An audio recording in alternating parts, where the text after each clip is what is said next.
தமிழக சட்டமன்ற தேர்தலில் தவிக சார்பில் போட்டியிடும் வேட்பாளர்களுக்கான இரண்டாம் கட்ட நேர்காணல் சென்னை பனையூரில் உள்ள அக்கட்சி தலைமை அலுவலகத்தில் இன்று காலை 11 மணிக்கு நடைபெறுகிறது.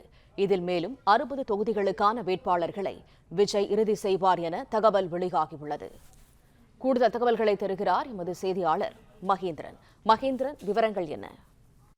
வருகிற சட்டமன்ற தேர்தலில் தமிழக வெற்றிக் கழகம் சார்பில் போட்டியிடக்கூடிய வேட்பாளர்களுக்கான இரண்டாம் கட்ட வேட்பாளர்கள் நேர்காணல் இன்று பனையூர் அலுவலகத்தில் நடைபெறுகிறது.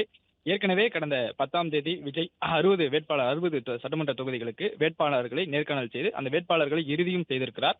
அவர்கள் பணிகளையும் தொடங்கியிருக்கிறார்கள். இந்நிலையில் தான் இரண்டாம் கட்ட வேட்பாளர்களுக்கான நேர்காணல் இன்று நடைபெறுகிறது.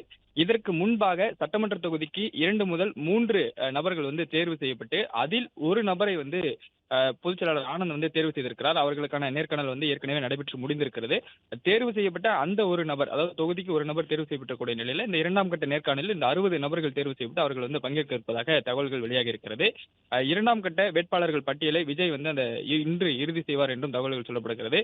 வருகிற 2026 சட்டமன்ற தேர்தலில் 234 தொகுதிகளுக்கும் தமிழக வெற்றிக் கழகம் விருப்ப மனுவை வாங்கியிருந்தார்கள். அதில் வேட்பாளர்களை இறுதி செய்திருக்கிறார்கள். தேர்வு செய்யக்கூடிய வேட்பாளர்களுக்கு விஜய் நேர்காணல் நடத்தி வருகிறார். கடந்த 10ஆம் தேதி முதற்கட்ட நேர்காணலில் 60 வேட்பாளர்களை விஜய் இறுதி செய்த நிலையில் இன்று இரண்டாம் கட்ட வேட்பாளர்கள் நேர்காணல் நடைபெற இருக்கிறது.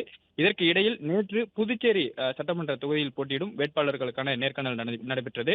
புதுச்சேரி சட்டமன்றத்தில் 30 சட்டமன்ற தொகுதிகளுக்கான வேட்பாளர் நேர்காணல் நேற்று நடைபெற்று அந்த பட்டியல் இறுதியாகி இருப்பதாகவும் தகவல் வெளியாகி இருக்கிறது.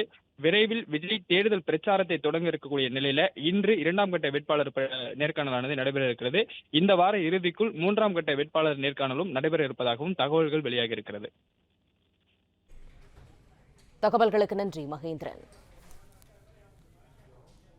பிளே ஸ்டோர் மற்றும் ஆப் ஸ்டோரில் இருந்து பாலிமர் செயலியை QR கோடு மூலம் பதிவிறக்கம் செய்யுங்கள். செய்திகளை உடனுக்குடன் பெறுங்கள்.